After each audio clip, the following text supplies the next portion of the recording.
We're live. Wonderful. It always surprises me as much every time. Hello, all you old darlings. Welcome to another episode of Icebreakers.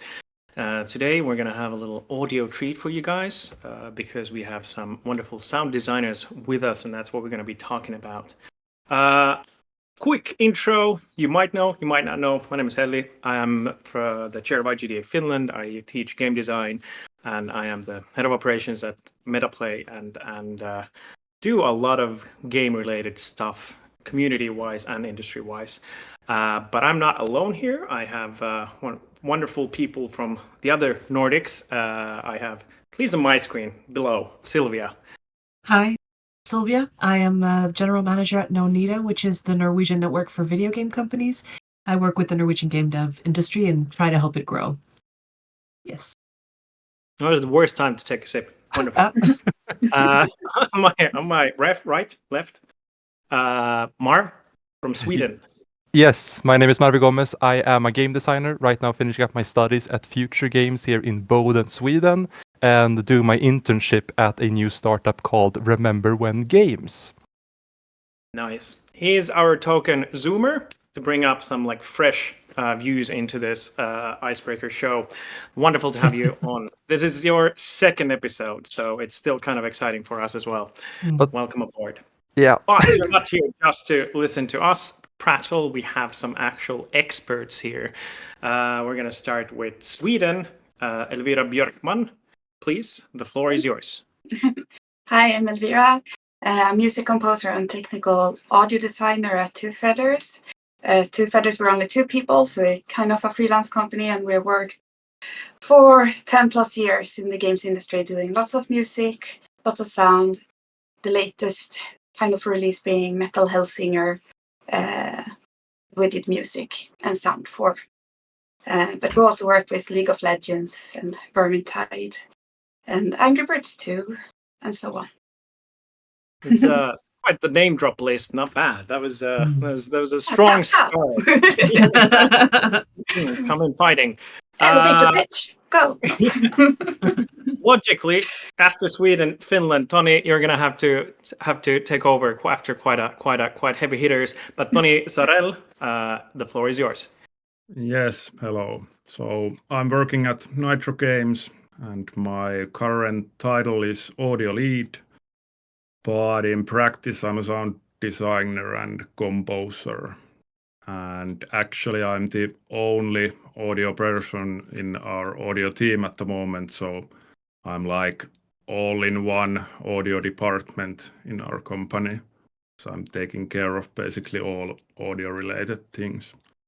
And I've been working about 12 years for Nitro Games. And it's the only game company I've worked so far. Nice. That's a long tenure. Nicely done. Also, we'll get to that, but it feels like it's usually a small team, if not one person, doing a lot of stuff. So that was a good starter there. But we're not done yet. We have Norway. We have Oda Tilset. Please. Yeah. Hello. My name is Oda, and I am 1/3 of the Knock Knock audio trio. We do sound design and music for video games. So it's me and Martin Kvale that live here in Oslo, and then we also have Ali Cedroni, who is our VO anything dialogue specialist, who is living in Copenhagen. We've worked on a lot of different types of games. My most recent projects are Viewfinder that got released last year, and the Snufkin game is coming up. I'm the music and also audio director on that one. And Tiny Glade that I'm working on with my colleague Martin. Nice. I'm gonna say I'm a little mentioning the Snufkin.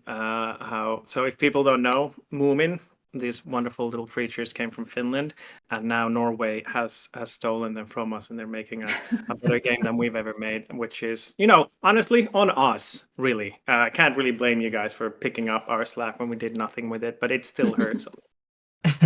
But I think we can get over it. So let's talk about audio design and all that it entails, and all these different roles and different ways you guys do these, and with the different experience. So I think just one. We also have an audience with us. So for those of you watching us live, if you have any questions, please write it in the stream chat, and we will get to them as soon as we can.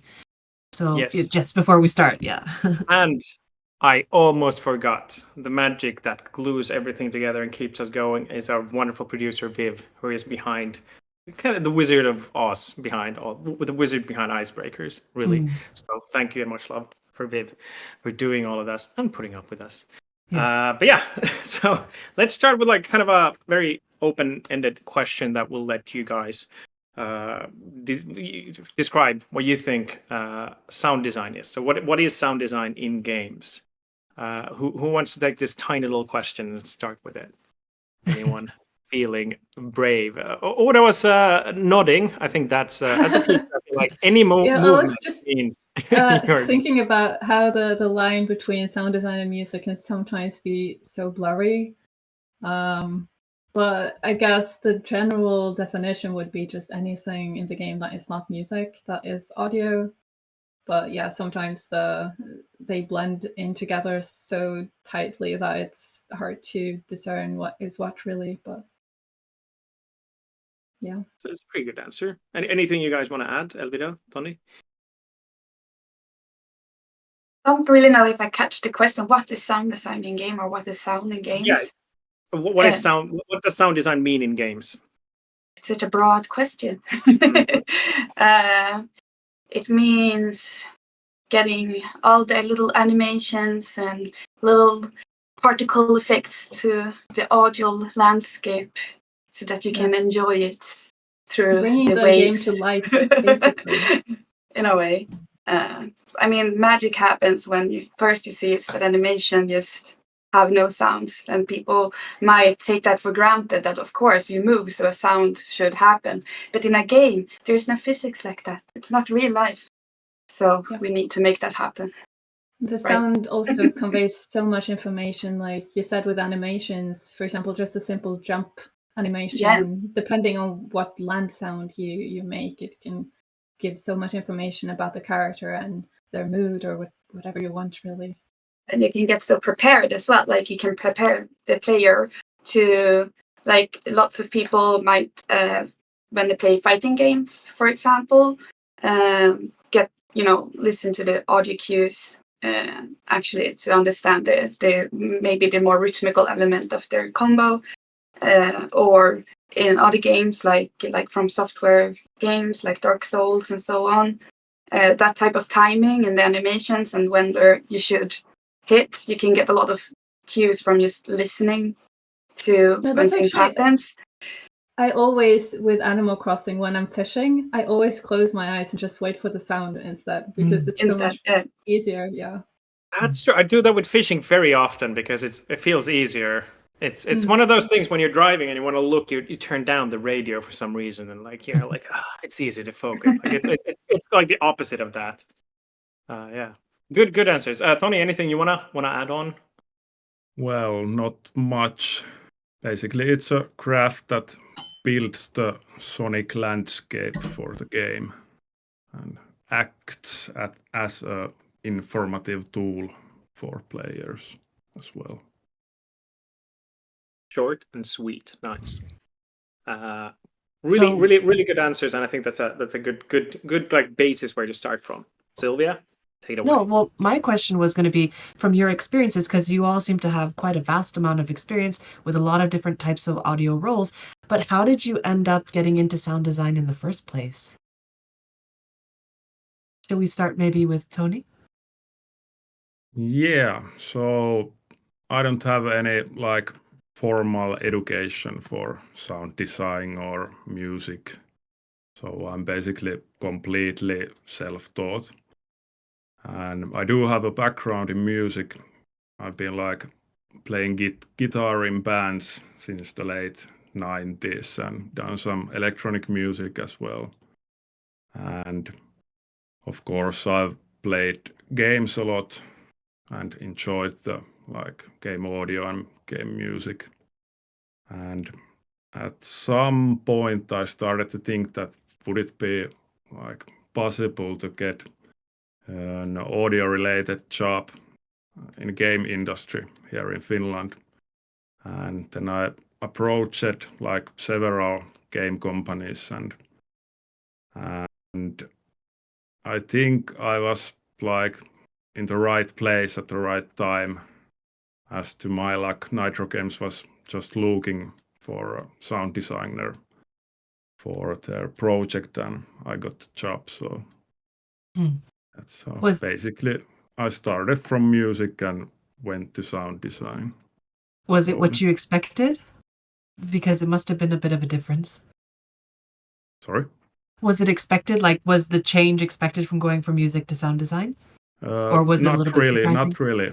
My plan was to be like a game composer at some point, but... Yeah. How about you, Uda? How did you get into sound design? Yeah, where should I start? I mean, music has always been a part of my life, so that was kind of my initial path, I guess. When I started studying music design here in Oslo, I wanted to work with just visual media in general and make music, and I thought that sound design sounded kind of boring, but then, I was so wrong. I had one project where they just asked us to make music out of recordings that we'd done around the city, and it was so much fun. And that since then, it kind of gradually skewed towards me only wanting to work with games and then do both, but no film or anything anymore, really. But I still make music. It's about 50-50 for me right now. And then getting into the industry, I didn't really know anyone that worked in games, so this was still when I was thinking I would work with like TV and stuff as well, but I contacted a few post-production companies in Oslo and asked if I could have a private tour, and one of them said yes, so I got to go there and meet them, and they showed me around, and they'd worked on one game and had a bit of help from one guy called Martin Kvale. And then they also told me that there was a Facebook group for game audio in Norway, and apparently they had a meetup later that day. So I just went there, and that's where I met Martin and I work with, and kind of that's kind of where it started for me. He kind of suggested me for a couple projects that he didn't have the capacity for, and kind of just kept going. Wonderful. And Elvira, what about you?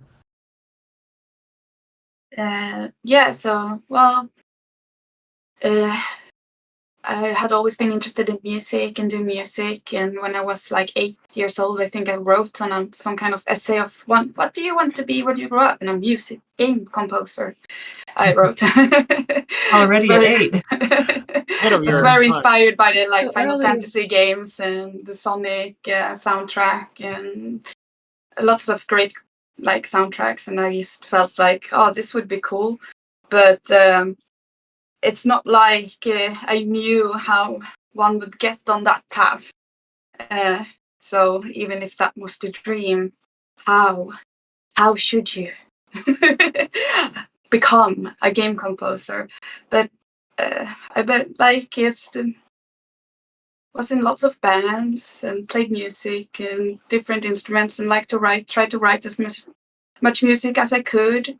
In any way I could, and it started with just music notation programs, even though I had no idea how to write sheet music at all, but I just clicked around and listened while clicking in the note, one note, note by note, and voila, a music piece after weeks. Maybe it was 20 seconds of it, but still. And then I started to do some small games just to put my music into it, not to actually make the game. I needed a game to put my music to call myself a music composer. And on that way, it was lots of experimentation on just trying this out. And then I did study music, but not in college or university. It was more like high school. So in that way, gymnasiet. So after that, I was also always been interested in game design, but didn't know really what that was since I made those little games and so on. And I'd like to be a dungeon master in my role-playing sessions and stuff like that, and making my own adventures. And yeah, so I was thinking like, game design is also cool. So I started at Future Games in the game design course. Yay! And there I discovered sound design as well, through the more technical part of doing things, because I felt like I had all this music knowledge and knowing how to do all these tools and how to record things and all of that knowledge. And now I also have the technical know-how of game design and making games and stuff like that. So what happens when I merge them to like, yeah. And I felt like maybe that's an ease, like, I still didn't really know if I could make it as a game composer. So I felt like that was a good maybe career choice to broaden my perspective in life a bit from going from 8 years old being like tunnel vision on that game composing dream, and then like, maybe I should, when I'm 22, 23, like, maybe I should think more about what I should do. And I applied for internships as a sound designer, and I got an internship at Rovio Stockholm that just opened their office. And then there, I made some music for a prototype because there was no music to it. And that prototype ended up to being Angry Birds 2 in the end. So it was like full circle anyways, but sound design. And so lots of focus, but lots of luck. That's how it goes, right? I feel like everybody in this industry, like it's at least half luck to just like end up where you end up. Yeah. And also the way you describe it sounds like a lot of when you said like one note here and there, and then after a week you had 20 seconds of a song. Sounds like a lot of game devs when they start, they make like a simple work and jump, and then that's it. Kind of like that. You got to start somewhere. Right? So it sounds kind of similar in that sense. Cool. Yeah, go on. Marv. Yeah, well, in that case, I have to ask, because we've gotten a question from the chat, and I think it relates to what we're talking about right now. I mean, you've all described kind of where you began as a sound designer, but we have a question here about any tips regarding approaching sound design as a newbie for those participating in the Finnish Global Game Jam this weekend, by Meg in the chat. Maybe you can talk about like, what tips would you give to someone starting out? I mean, you have your stories, but how would someone else do it as a newbie? If anyone I guess has that kind of depends on what kind of background you already have. If you are a bit familiar with making music and music software, you can, if you have a DAW, for example, you can use that to make sounds as well. If you don't have that, I'd suggest finding some free software and try playing around with it a bit before the jam, maybe. There's also lots of different like free sound effect libraries, and you could get the sounds there and then manipulate those audio files in different ways to make new things. That's always really fun. Just mess around. Depends on what kind of game you're doing and how complicated, but for a jam, you generally want to keep it pretty simple. So I think that's an okay starting point if you want to go for the really easy, low-hanging fruits of having fun with it. Yeah, I agree. And it's also a speedy way of, in a game jam, you need speed to, so the free libraries, and maybe focus more on how it's implemented, like messing around with Fmod or something else that could be free for an indie game up to 200 sounds, I think. Fmod is free. So for a game jam, I think that should be enough, and maybe focus on having fun with that, if that would be something you're interested in. Just putting some options on top of it, like how you implement the sounds and how they can work in that way. Also, on that note, make sure a good tip is to just find some placeholder sounds and implement those very early on, and then you can just replace the audio files later, because otherwise the audio is not going to get into the game. I'm just speaking from experience.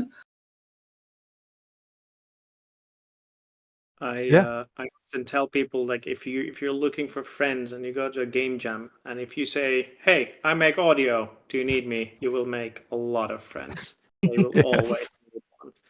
Absolutely, easiest way, like shooting fish in a barrel. I remember one year, Uda, you were talking about how you were the only person at one of the game jams you went to, so you had to do sound for everybody. And I was like, oh, how do you Yeah, I separate? But think we we'll were get to 3 questions. audio people there, and there were more than 200 attendees. So we had like 9 projects every 2 days. Yep. It's going to be a busy weekend, but probably a good one. Very, very busy. Quick, I would add, if a newbie, like, don't be afraid of like just going kind of silly, because I remember being in game jams and they need sound, so they would just go with the phone and record like something like whatever. Like you can, there was an Exploding Babies one where they would go in a room and like scream when, you know, for death sounds and like, you know, whatever. Like you can be creative and keep it simple as well. The best microphone is the one that you have available to you. Yes, there That's you go. true. I even recorded a voice, like singing voice, into just the MacBook laptop microphone, and we used it in the end product because I couldn't replicate the feeling of it in the end. Yeah. And that was Also in like, Viewfinder, there's one recording. There's this version of the Scream by Edvard Munch, and there's 2 people on the bridge there, and I wanted some Norwegian like conversation going on there, so I had my friend Ina and Martin talking just in the train in Denmark, recording this conversation, put it in with my phone. It's perfectly fine. you can have so much fun with just like doing sounds by yourself from the product of your mouth. Yes. It's the trying it out. And if you need like lots of like, you can even make that as a thing for prototype sounds that you mentioned before, that you can like I remember playing one of the games where one of the sound designers had, funnily enough, you said grass, grass, grass, grass, grass, stone, stone, stone, stone. It was so funny, but it was excellent just hearing that. So Beautiful, beautiful. I'd rather listen to like a than like a shitty bum bum bum, like, you know, like a like a beep beep, yeah. Make it with your mouth if that's the options. Great answers. Toni, you wanna add anything about game jams and Nothing really. I think those were good tips, so nothing to add. Nice, nice. I have another question I'll just throw at you. I think this is going great. I mean, great answers, really. If I was a total newbie, I would appreciate watching this. But I mean, I especially want Toni to answer this, because I think it's so interesting that you've been at the same studio for so long. But what does a day as a sound designer look for you guys? Especially Toni, you have been worked at a company for 12 years. I mean, you must have a workflow that you follow. Like, how? Talk a bit about the day. Well, basically it depends. On some days I might be working on sound effects, and on some days on music or implementation or sound optimization or sounds for marketing stuff. So it depends.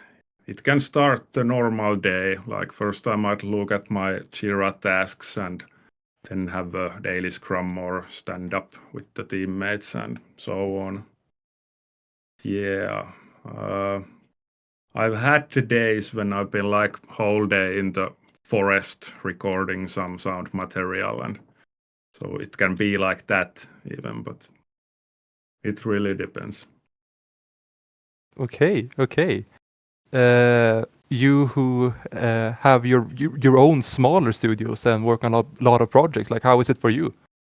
Maybe Oda wants to answer. Okay. Well, it's kind of the same, really. It's just that it's multiple teams instead of one.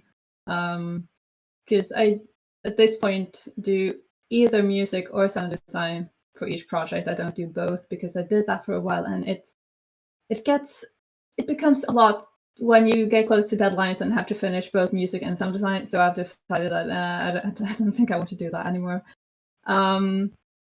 But it kind of depends on what project needs my attention the most. And yeah, trailers. Right now I'm working on some trailers, which is the only linear stuff I really do.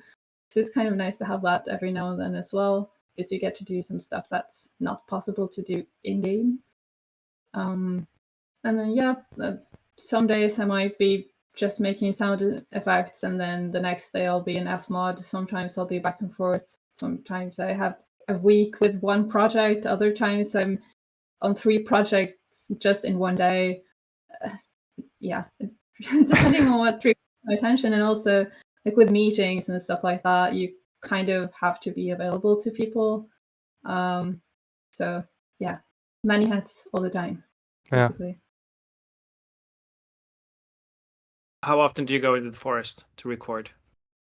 I would want to go more, but generally when I go into the forest at this point, I kind of don't record stuff, or I do, but with my phone, because that my intention is to go and just be at peace and not work. But then I hear some nice little stream and I can't help myself. I mean, isn't that because in Finland, if you go into the forest, you have moomin trolls, and that's nice. In Norway, you just get regular trolls, and they try to eat you and things like that. So you can't really risk it. That's I think that's why you actually stole the moomin from us. So you're trying to make tame the wild as it. Yeah, that's not fair enough. If you wait for long enough and they become like a problem, what we have is called moomin meat. So mozzarella is called moomin meat in Finland. Yeah, it's like, I've heard about this. It only makes sense. Horrible. But Anyway. Elvira, how about you? Since we're only 2 people in our little company, we still try to be quite disciplined with just stand-ups every morning and syncing and doing proper meetings and stuff like that, and do it proper so you keep the motivations up. And then it's kind of similar to Oda with like it can be either just one project. I try to limit it to not going into 3 different projects a day, but rather divide my week up between the projects I'm sitting in. And we're trying to not work with too many projects at the same time, like we have, depending on what we do, but we try to limit it into like a circle of maybe three projects at the same time in that sense. And since we do lots of music, but also at the same time, sometimes also the sound, it becomes quite a lot in that way. So either we divide it to like this entire week, or maybe it's these entire 2 weeks, or we have a more regular schedule with our client of like, these many every Monday and Tuesday we work with them and so on. It kind of depends on that year, on how how that will look like, and what we have agreed to with our clients that we work with. But syncing everything from the different source stuff, and I go in a lot into programming, audio programming. So I sit a lot in the different engines and program all the links between what we want to do between Fmod and the game design or anything else, or tools that we need and so on, and then go into Fmod or Wise or Fabric or whatever we use, and put that in, and then we push it, and hopefully it doesn't break anything. And then you go into Jira the next day and see if it broke anything. And then you see there's a bug, and then I fix the bug, and then and so on and so on. And then I get to do music, and I'm like, yay! And then I do it, but then I feel like, but I have fun with programming, because it's more like, I can activate my puzzle brain a little bit, and I can do that. So I like having that, like, paperwork is also part of the job. Paperwork, like that. And being service minded as a freelancer in that way, and so on. I don't think there's a job in the game industry where there's no paperwork. Unfortunately, you will have to. We all have to touch spreadsheets anyway. Yes, Jesus. Bane of our existence, but it's unfortunately necessary. But yeah, good answers. I want to say with Elvira, like I really feel that, like, I did this thing. Let's see if it broke the game. That that is a very I feel you. It's a routine by now. The cycle continues. Yeah, there you go. Did it break today?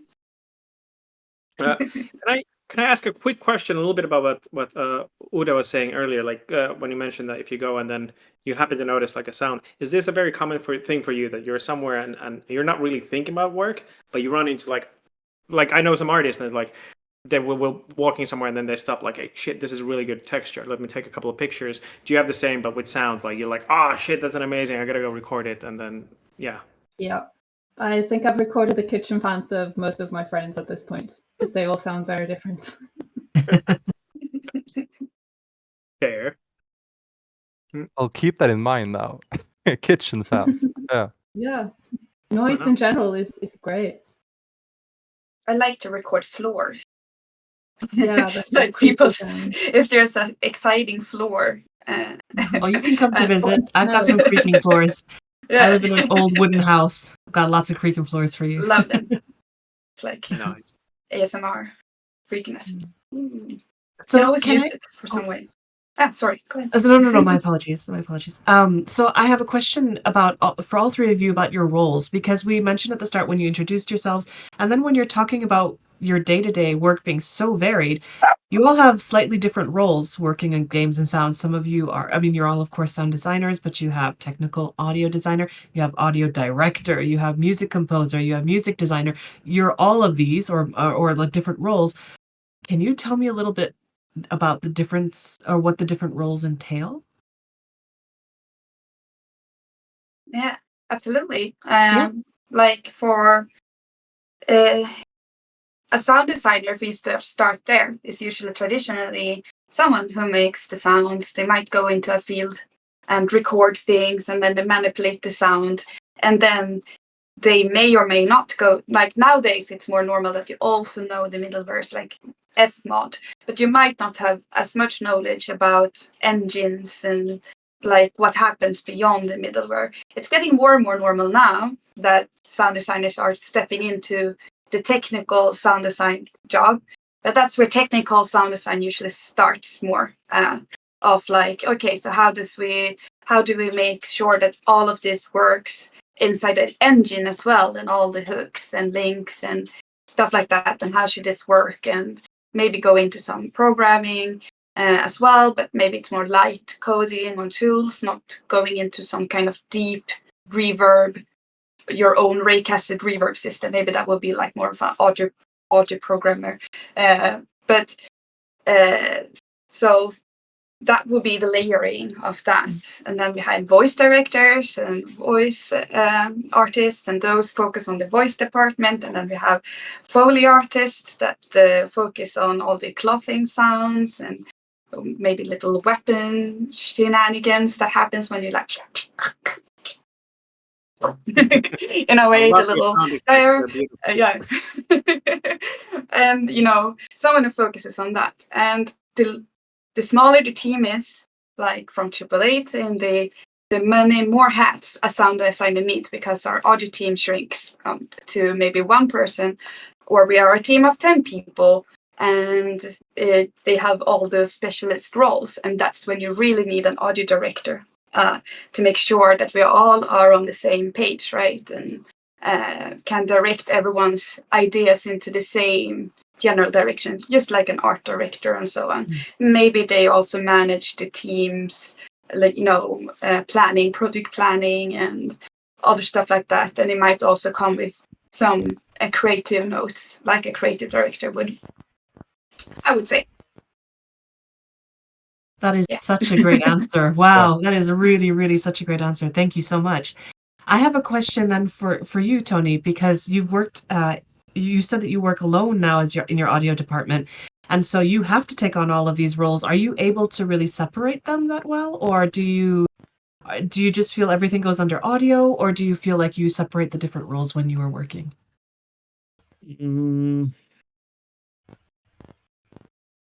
Well, I think I separate them in that way that, like, I might be working like 1 week as a sound designer and the other week as a composer and stuff like that. Okay. But basically, I think that's pretty usual, like in a small game company where there is like one audio person that handles basically everything. Because Oda, you also mentioned something similar where you were working at both composing and audio design, and then you decided that you couldn't do both at once when there were several projects. And so what made you decide which way to go? Because I'm sure you love both sides of it. Yeah, well, it was basically easier for me for that project to just keep going with the music because I'd already kind of nailed down the kind of music the style for it, and then it would be easier to hand off the sound design because that was with plugins and instruments and all of that. It's easier to step in and take over sound design from someone else than it is with music because you're kind of reliant on having, for example, if you have orchestral libraries that you're using, if someone else is going to take over the project, but they have a different library, even if it's the same instruments, like you're using a violin and a flute, those two libraries are going to sound very different. So if you don't have the budget for recording, for example, then maybe it won't really match that well after all if you just hand it off for someone to finish it up. So it's easier, and also the workload on the sound design was a bit more manageable, so it was easier for me to hand that off than to fill someone in on all the music requirements. That makes sense. Yeah. I mean, I'll just jump in here real quick and ask, because you've been talking so much about different roles and what all those entails, but is it one role in specific? Oh, well, actually, two questions here. Is it one role that you enjoy the most? And is there one role that you feel like takes up the most time? It's free for everyone to answer. Interesting. I think for me, if I can when I can hand over any kind of voice work, I do it because it takes a lot of work, especially if the game is very voice centric or so on. Then I can focus on the things I'm more skilled at, which is music composing and technical sound design. And I rather do that in that way. Also, if the only time I can listen to other people's music is during only one part of setting up stuff, and that's going through all the animations, starting to go through all the event hooks in the animation that you want to do. It takes quite some time. Or when you need to tag the whole game with materials, like this is grass, this is stone, this is this. If you haven't had that fundamental thing from the beginning, where the art team can take care of it when they do, then it could land in my lap to need to go through a whole game and do that. And it can be quite tedious to sit and do it. So yeah, and it's nice to listen to other people's music and not your own day in and day out. Everything. That's the only time where I feel like, okay, but at least then I can listen to some music while I do this. But I have to be honest, I sometimes listen to music on the lowest volume possible while I'm doing sound design as well, just because it's nice to hear the sounds in some kind of context while I'm working on it. Also, then if I feel like the sounds are boring, like if I'm just working on footsteps, then interesting. I don't require as much attention as the I could never do that. But Niklas, my partner, he's he always has some kind of movie that he has already seen on the other screen. It's very muted or low volume, something you can just look at and then go back to the thing he does. And he's super efficient, more efficient than I am in many ways, but I still can't just have any I need as less noisy environment as possible to kind of focus on noise in a way. I never thought about that, but yeah, because I listen to a lot of music when I work, but because that is your job, you can't that's rough. That's rough. Yeah, that's really rough. Wow. I want to quickly, because you mentioned a video about your partner watching, having a film they've seen before on the screen. Back in the day when we still had VCRs, my friend, we're gonna watch a film, but it was gonna be the Die Hard 3. Don't judge, whatever. We were young. But the VCR kind of broke, so we couldn't get any picture. So we listened to the whole film with just the audio. And I gotta say, it was I'm not an audio person, but it was a really weird and interesting experience, because there's a lot of sounds you don't really pay attention when you're watching it and when you listen. So if you have any inkling or interest, a favorite show or a film that it helps if you've seen it before, and listen, maybe not the whole thing, but for a little bit, because you will notice that there's a lot of sound work being done that you will not normally notice at all, and can maybe help you appreciate the craft. Your story If about you your partner. Yeah. Yeah. Was there a question in there, or was it the end thing? It was a challenge, I guess, for you people to listen to films instead. Okay. So yeah. Yeah. But yeah, I guess questions. We do have more of those. So this is going to be interesting because I think we have a spectrum of like having had working with different companies and different kind of roles. We have Elvira, who's like many different, and then Uda like a bunch, and then Toni has been at the same company for over a decade. So I think this is the questions here is a little bit like, have you noticed differences between working in a company A to versus company B? Have they bled into each other? Have they influenced? And I guess in Toni's case, because you worked in the same company, you can't really answer that. But when you compare to other people who do the same stuff, like, have you noticed that they were completely different or very different approach to it? And maybe you want to start, Toni, actually. Well, basically, I think it depends on the company size. Like in AAA company, people is more specialized, like in one thing, like sound designers might do in one project. Like sound designer might be specialized to like UI sounds or footsteps or weapon sounds, and might be doing like that, like all the like during the whole project, but yeah, I don't really know that much about other companies. But There's never been a case where you talk with a fellow audio person and then they say like, yeah, we did this, and you're like, wait, what? We've never done that. That's crazy. That's cool. Has there ever been a moment like that?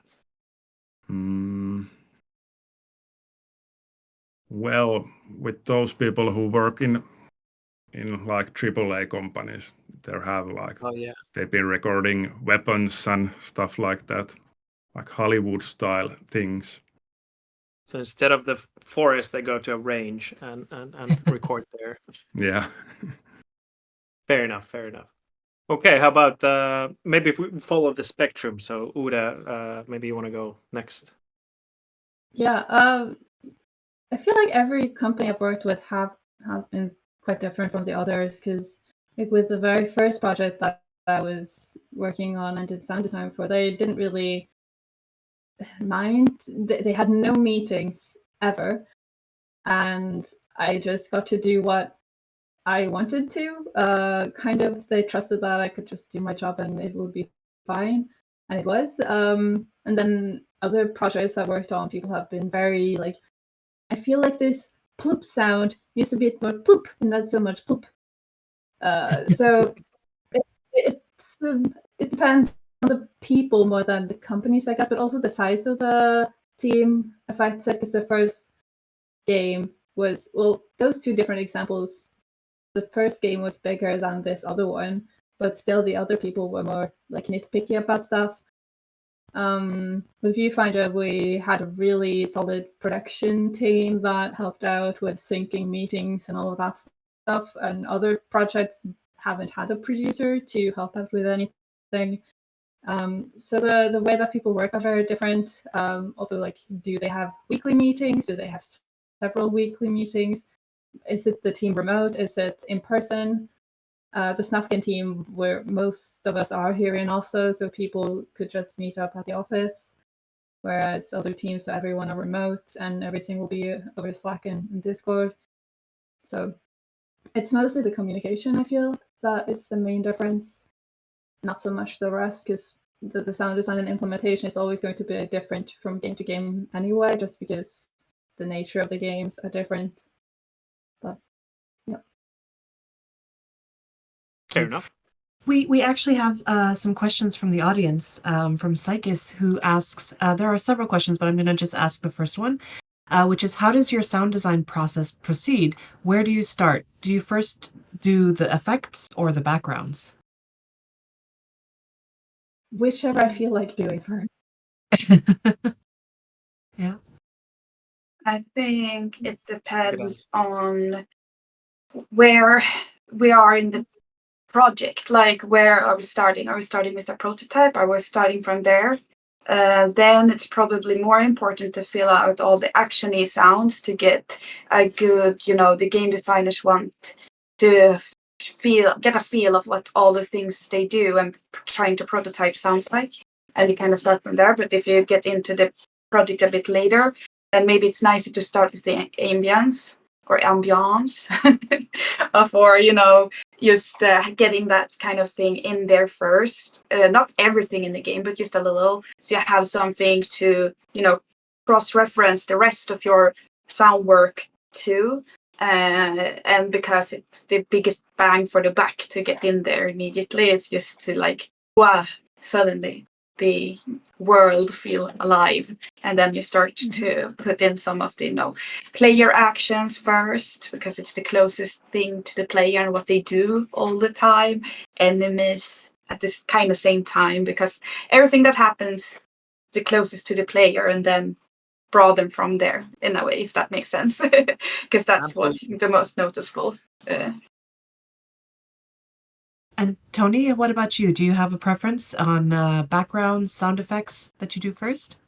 Yeah, I think it's quite same. Like the most important sounds first, like sound effects for the action and UI and stuff like that. If working, like for example on prototype. But yeah, I think that's it. I mean, I think that's actually really interesting because I've only done one mobile game in my life. But one thing I realized, because we made a very simple mobile game, and what we saw was such a big part of game design is actually audio, because you're communicating directly with a player, and if it's not there, you notice it. But with mobile, you have such oftentimes limited graphics and limited input from the player because you're using a phone. Therefore, I feel like audio for mobile games are very important. But is there anything that you feel like in mobile that's specifically very important? We feel like this is, for mobile, we really need to have this in, kind of generally speaking. Do you have anything like that? I think it depends. I haven't worked on that many mobile games, but I feel like it would depend on the kind of game that it is and what setting you'd probably play the game in, because there's so many games that are also like that work with mobile, like for example through stuff like Apple Arcade and Netflix games and stuff like that. You could have like Oxenfree on your phone, but you don't see people playing Oxenfree during their commute usually, I think. Yeah. So yeah, it depends on the game, but yeah, you never know what kind of setting people are in. But if it's stuff like Candy Crush or Angry Birds and stuff like that, you'd probably maybe pay a bit more attention to getting sounds that have very direct feedback so that you know what's happening. Like easy to read kind of sounds, I guess. I don't know if you're what you Since I work with Angry Birds making the sounds for it, I can tap into what we wanted to achieve with it. And it was more like it should be so fun and delightful that you want to let's have the sound on. That's the challenge, right? And the same went with the music. Just like, oh, it's so integral and interesting and fun and whimsical and, just bringing joy, extra level of joy. So might be less about the that kind of what I talked about with the From Software or fighting games and that kind of, now we need to match the action in that sense, but it's more that level of joyfulness and delightfulness, and of course a player feedback, but bring the game some juice in a way. And I feel like also maybe it's something here in the Nordic in a way, but I think here we play with the game sound off more on our mobile phone because we're quieter on the subways and so on. But I've noticed that depending on where you are in the world, I see more people having maybe sound on their phone when they're playing. Like that doesn't bother people like it would be probably in Sweden and Norway and and Finland to have like being on the subway or commute and blast your, sound on your phone would be seen quite rude here. So of course you can have your AirPods in and so on, but it's just an observation in that way. And I don't think it necessarily needs to be simpler because it's a mobile. I think we put just as much work into it as we would a 3D console game or anything else. In that way, there was, but the details were put and attention and where we wanted people's attention was a bit different, I would say. Sorry, can I do a follow-up question about the mobile games? Because we got a question from the audience on it, which was, what should the sound designer of a mobile game especially consider for the sound world? Many sounds hurt the ear from the phone speaker. Do you have any advice? When I made music for Angry Birds 2, one thing I noticed was I couldn't really rely on the bass line of the music piece, because if you were listening from a phone speaker, you wouldn't hear that part of the music, and the music started to fall apart in a way. I had to rely on the mid and high register of the music piece to make sure that the arrangement of the music and so on got carried through the shittiest speaker on earth in a way, because you never know where you would play it or how you would hear it in a way. So, and what that I meant was like, instead of having the sickest bass line ever in there and like relying everything on those cool like bassy notes and like poof, poof, poof. It was more about the fun, like set from going from section A to B and small little, fun details in the higher frequencies, or like make sure that we heard a lot of things happening there without fighting with the sound effects, of course, in that way, but leaving some room for the sounds to breathe through as well. And that was also something to think about with the sound, is that everything gets a bit more compressed. You have less space, like we had to do like where we didn't have stereo in the music, just save some space. So we did a fake stereo spread where we took a mono channel and duplicated it and made a little delay from letters to spread it out if you put your headphones on as a little effect. So not everything is in the center speaker, in that way. Stuff like that to like think a lot about what you can do in that very limited, box in a way. So you need to make sure that not everything is tucked into the middle and get, compressed there, and see how you can spread it out. But also, how do you do that, saving the space of what you install on your phone? You don't want the footprint of installation being, gigabytes big and so on. So that was a challenge and things people should think about early on in a mobile phone development, I think. Do you agree with that, Toni? Yeah, can't compete with that answer.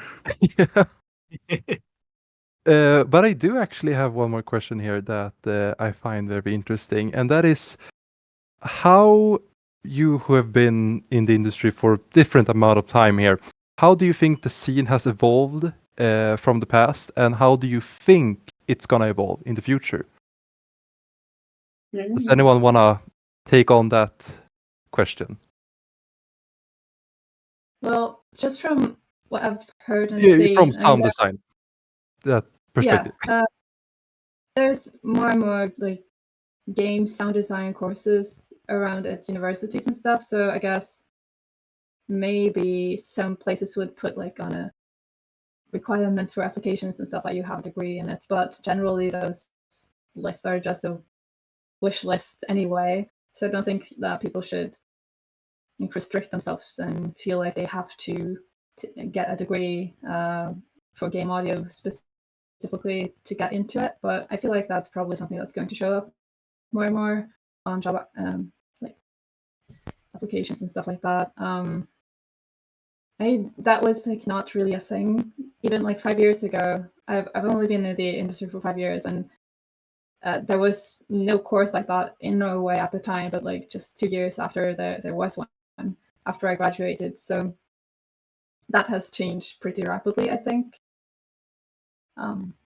Yeah, and also like having coding knowledge maybe, and definitely knowing middleware is going to be helpful regardless.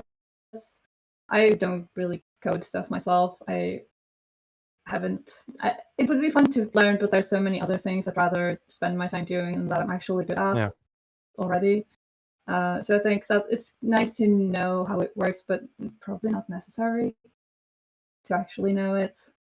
No, but maybe it depends on the kind of role that you are aiming for, I guess, because also depending on the company, if you're going into AAA, as has been mentioned, there's going to be so much more like specific roles. So maybe you'll have like a technical audio designer there, but for a small indie studio, we'll give you everything, and probably one programmer on the team will do the technical aspects. So depends on where you want to go, really. I think something I've seen in that aspect about technical things is that if we roll back just like 10 years ago, I would say lots of the schools around here and so on, maybe the more academic ones, that even if they had sound design, game sound design as a course, they didn't focus a lot on the technical implementation. It was more about the making of the sound design. And I think that's the biggest change of what you would expect at a company, that maybe not coding, I would say that's its own specific thing, but to know middleware knowledge is higher. I think more and more companies is having that as a big requirement, that you should be quite sufficient at no one should have to teach you in the company about Fmod and WISE anymore in that way. Before there was more of like, but I just want to do this sound effects and then give it to someone who makes everything happen in a way. And I feel like that is kind of almost gone entirely in a way. But I still see it sometimes in that way, but that feels Do you, Tony, feel like it's the same in the Finnish game industry? Yeah, it's basically exactly the same, and there's more game companies nowadays than there was like 12 years ago, much more. Especially in mobile. Yeah. To clarify, Finland is like roughly 80%, if not more, mobile games. So it's a very mobile heavy country compared to our neighbors. I think the future is a whole 1 hour more talk, because that's probably AI and stuff. In that way. No. Just had an AI panel last week. Let's not. Oh God, no. Exactly, it's its own thing, Okay. So we're closing into the hour. So I have a last question for you guys. It's actually a two-parter in a way. So kind of, what is the most memorable time or you've had, or a thing that you've done as a sound designer? And the second part of the question, what is your favorite sound effect in any game? Everyone looks very unsure. Who wants I should say to one take of my absolute favorite sound effects. Like, that's a hard one, but I do have one that is occurring, and it's the little Koroks and the little wind chime sound they're making, because I don't know, I get so soothed by it, and they do little sound that they make when you put a little stone on their head. It's very specific, but I always feel happy when I hear it. It's like joy in my body. I will say that, like, I played it and I liked that, but then my partner, who was hearing it while doing other stuff, was like, "Oh God, again." Like, it depends. Yeah, but I understand. I feel you 100%. Yeah. Uda, Toni, anything you want to throw on? Either like favorite sound effects, or like what has been your favorite thing to do or thing to work on or time as a sound designer? There were so many moments while I was working on Viewfinder that I was like, oh my God, what are we actually doing this? And that was a good feeling. That's fair. That's fair. That's often the answer we get when you ask about like your favorite thing. Like it's been, but okay, fair. If there's nothing that like instantly pops out, that's cool. And are there any sound effects you've lost your heart to? That's a hard one, but I really like the sounds that Martin made for cooking in Moonglow Bay. They're very nice. That's fair. That's fair. Cooking sounds are nice sounds. They're good sounds. How about Toni? I don't really know. Nothing comes to my mind at the moment. I mean, fair enough. Walking in the forest and recording, maybe most memorable. Yeah. That's is. actually honestly, I feel like if I was a sound designer, I would be like once a week, like guys, sorry, I gotta go. I just have to go. Like we need more sound. Wish I had the time. So I feel you. Yeah. Cool. So one last question, which isn't like an official question, is we've gone through quite a few different career possibilities and roles. Is there something that you guys think that we should cover in the future? In Icebreakers, yeah. Yes. Yeah, we've done. Or Sorry. in games general or In games sound in in games in general. Yeah. I don't know what you've covered before, so Yeah, we've done. Go through them, yeah. Yeah, we've done some technical artists. We've done producer role. We've done teaching or those schools education in the Nordics, games education. We've done oh geez, help me out here. My brain is going a little blank. QA. Yeah, we did QA. Yeah. We did community management. Yeah, that's true. Interesting. Sound designers we did. It was a really good episode actually. The best. The best one. The best one for sure. If there's nothing that comes to mind, that's fine. But we Animation, maybe? Sorry? Yeah, animation maybe. Animation. Animation. Coming this year. Interesting to hear. Yeah, concept artists. Okay. Good. Narrative design is very interesting. Good ones. Narrative design, good ones. Yeah. Okay. I'm also like directors in general, like a director panel, creative director, art director. One is Different just fields, that just how is it to be there, and what's the challenges that they feel in a way. I might be generalizing, but I feel like if you put 3 ADs in the same chat, it's gonna be wild. But maybe. Okay, those are good tags for us to catch. I think we're running a little bit over time, but in the end, it would be really cool if you guys wanna mention either like your own sort of socials or anything that people can follow you. B, if you want to mention any game you're working on right now. I'm gonna also throw a C. If there's a game that you think has absolutely amazing sounds or like a sound world or whatever, you can also please let me hear. I would be happy to try out some games with good sounds. Who wants to start? Uda, you want to go first? Oh, I was just thinking of games again. I never think of a title. I don't know. Don't twist up the game too much. Where can we find you? Where Yeah. can we find you? Yeah. If people want to get in touch Anywhere, or search for Knock Knock Audio, and you're gonna find our company and me through there, I guess. Elvira? It's a really good name, actually. I like it. You can find me on Twitter or X at Björkman Elvira. Take my last name first there, but probably if you just write Elvira and Björkman or B or something, you might find me. And favorite, I would say the UI in Persona 5. That slap thing. Awesome sound design in that game and music. I agree. That's a good one. Toni? Yeah, so I don't have a Twitter account, but you can follow Nitro Games in social media and then download our latest game, Autogun Heroes. And I think Alan Wake 2 has quite awesome sound design. So Yes. That's great. Wake That's 2 was great. so nice. Speaking That's of very cool. socials, can we do like a screenshot? Is that allowed?